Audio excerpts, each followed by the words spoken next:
80 miles per hour. A curved metal roof with no handrails, no grip, no margin for error. 4 trained killers surrounding a single man with nothing between him and death except 25 years of preparation and the specific refusal to accept the outcome that had been designed for him. No cameras, no stunt coordinator standing by with a safety protocol, no director to call cut when the scene became too dangerous. Just wind that hit like a physical object and track that disappeared beneath steel wheels fast enough to make the landscape blur into abstraction. What happened on that Southern Pacific train on March 15, 1971, traveling through the rural corridor between San Francisco and Sacramento, was not supposed to become a story. It was supposed to become a body, a tragedy. A film star dead in a freak railway accident, the kind that generates newspaper coverage and an open and shut investigation, and a verdict of misadventure that closes the file and answers no real questions. That was the plan, executed by professionals who had never failed a contract. Here is why this one was different. The context that made the train necessary begins 2 months earlier, in February, in a Chinatown restaurant where an old man named Chen was being reminded of his obligations. Chen ran a modest establishment. He paid his taxes and his suppliers and his staff, and he declined, on principle, to pay the Hong Kong triad collectors who arrived periodically to supplement their income at the expense of people who couldn't afford lawyers or police attention. The enforcers who came to adjust his perspective on that decision encountered Bruce Lee, who was there having dinner, and who intervened with the specific efficiency of someone for whom the arithmetic of 5 against 1 creates no particular hesitation. 3 broken arms, 2 shattered knees. Chen went home that evening intact. The 5 enforcers did not. The triad's response to humiliation was not the response of organizations that accept defeat gracefully. They had sent gang members. Bruce had handled them. They had sent enforcers. Bruce had handled those too. Each failure compounded the reputational damage of the previous one, and organizations that operate through fear cannot absorb reputational damage without responding to it in terms that restore the original fear. The calculation they arrived at was straightforward. 4 professional assassins, $200,000 total, a train route, and a plan that used the moving environment as a weapon independent of anything the assassins themselves needed to supply. Bruce boarded the train without knowledge of any of this. He preferred trains to planes for exactly the reasons that made this one dangerous. The quiet, the time to think, the particular quality of solitude that 3 hours of moving landscape provides to someone with a mind that needed space to work. He had a script treatment from Warner Brothers in his hands, development notes for a project that was still more ambition than certainty, and a meeting behind him with studio executives who remained diplomatically skeptical about whether Chinese martial arts could carry a Hollywood production. He was traveling alone. He was focused. He was exactly as vulnerable as the people who planned this had calculated. They boarded at Oakland.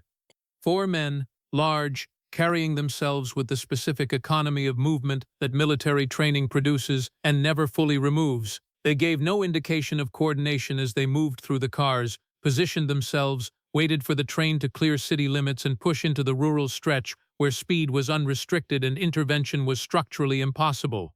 Then the compartment door opened. Bruce read the room in the seconds before anyone spoke. The way the 4 distributed themselves in the doorway was not the random arrangement of people who had arrived at the same destination independently. It was coverage, angular positions that accounted for the space between them, that left no angle unobserved, that had been designed by people who thought about fields of vision and escape routes the way most people think about where to stand in an elevator. He saw the knives at their belts. He read the jacket bulges that indicated concealed firearms. He assessed the 4 faces and found what he was looking for, or rather what he was not looking for and found anyway, the specific absence of ambivalence. These were not men in the process of deciding whether to do something. They were men who had already decided and were executing. The leader delivered the terms. Roof. Immediately, or the families in the adjacent car would discover that their peaceful afternoon journey had a different ending than they had planned. He gestured toward the window. A mother reading to a child, an elderly couple sharing something that made them both smile, students with textbooks open, people who had done nothing except board the same train. Bruce looked at them, looked back at the 4 men, and stood. The calculation was not complicated. He followed them to the service ladder. The roof opened the wind the way opening a pressure valve opens sound. At 80 miles per hour, Sustained wind is not weather, it is environment, constant and total, hitting from one direction with the consistency of something that has forgotten how to stop. Bruce's first step onto the curved metal nearly resolved the entire situation in the triad's favor before anyone threw a punch. He caught himself with the micro-adjustment of a body that had been trained for so long that its responses to imbalance operated below the level of conscious instruction. He found his center. He lowered it. He spread his weight across both feet in the stance that the situation required rather than any stance his training had explicitly named. The four men arrayed themselves around him in the formation that their backgrounds had produced. Textbook encirclement, the kind designed to ensure that whatever direction a target moves, at least one person is already waiting. Their leader, who introduced himself as Dmitri with the comfortable ease of a man who assumed this conversation was its own conclusion, had a background in Soviet special forces and a combined body count that he summarized without apparent emotion. He offered Bruce a quick death and asked if he had final words. Bruce told him his stance was wrong, that his weight distribution was compensating incorrectly for the wind, that he would fall before he completed his first attack. He meant it as assessment, not provocation, though the distinction was lost on its recipient. Dmitri gave the order. The first man came from the left flank, knife extended, committed to a downward arc that would have been effective in 30 feet of stable ground. On a curved metal roof at 80 miles per hour, committed means something different. Committed means that when the target moves and you follow your momentum, the environment participates in the outcome. Bruce stepped into the attack's geometry, rather than away from it, the counterintuitive response that changes what the attacker's own energy does when the target it was aimed at is no longer in the expected location. He redirected rather than blocked, the distinction being that redirecting uses the attacker's force as a contribution rather than an obstacle.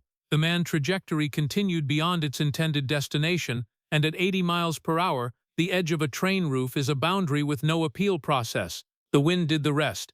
First man, gone. The remaining three processed this in the fraction of a second that professionals use to recalibrate rather than freeze. The one called Victor, working the left flank, attempted the tactical sequence that military training considers reliable, the visible feint to draw defensive response, followed by the actual attack arriving from the opposite direction before the defense can redirect. It is reliable against fighters who read the initial movement and commit to answering it, against someone reading the deeper signal, the shoulder tension before the feint begins, the hip orientation that reveals where the real attack is already loaded. It is a declared intention wearing a thin disguise. Bruce read the declaration, ignored the disguise, and answered the real attack before it arrived. The sidekick connected with Victor's leading knee from the lateral angle that human knee joints are specifically not designed to handle. The sound carried over the wind noise. Victor followed the first man. Dmitri made the decision that desperation produces in trained men when the math stops working in their favor. He had a firearm and he used it. 7 shots at a target that should not have been able to move the way it moved. That should not have been able to vacate the space that a bullet was already occupying before the bullet arrived. 7 shots. 7 sparks on metal roof. 7 misses that accumulated into something the shooter's expression described as terror before it described anything else. The slide locked back on an empty chamber. Bruce crossed the distance. The spinning kick arrived at Dmitri's wrist with the precision of someone who had calculated the target rather than improvised toward it. The gun left. The follow-up reached the temple with exactly enough force to remove Dmitri from the equation without removing him from the world. Bruce pulled him back from the edge and laid him flat, alive. That decision was a choice, not an accident. The fourth man, the youngest, had watched his 3 colleagues fail in ascending order of desperation. He dropped his knife. He raised his hands. He said the words. Bruce told him to lie flat, grab the roof, and stay there. Then Bruce saw the tunnel. Ahead, perhaps a quarter mile, a dark opening in the mountain face that the track entered without slowing, without signaling, without consulting the people currently standing on the roof of the car that was going to pass through it. The clearance between a tunnel entrance and the surface of a train car is not the clearance between a tunnel entrance and a person standing on the surface of a train car. It is a measurement that makes the distinction irrelevant in the most final available terms. At 80 miles per hour, with perhaps 30 seconds before the train reached the opening, the arithmetic was simple and its answer was singular. He ran toward the rear of the train. Running into 80 miles per hour of sustained wind, is a different problem than running in still air. It is the difference between moving through space and pushing against something that pushes back with the consistency of a wall that keeps moving with you. His balance held because it had been built to hold in conditions that had never specifically included this one, but that shared enough underlying physics to transfer. Behind him, the fourth man panicked. Panicked men stand up when they should stay down. He stood. Bruce reached the rear edge of the last car, looked at the tunnel, now seconds away, looked at the grassy embankment running alongside the track, did the mathematics that the body does faster than the conscious mind.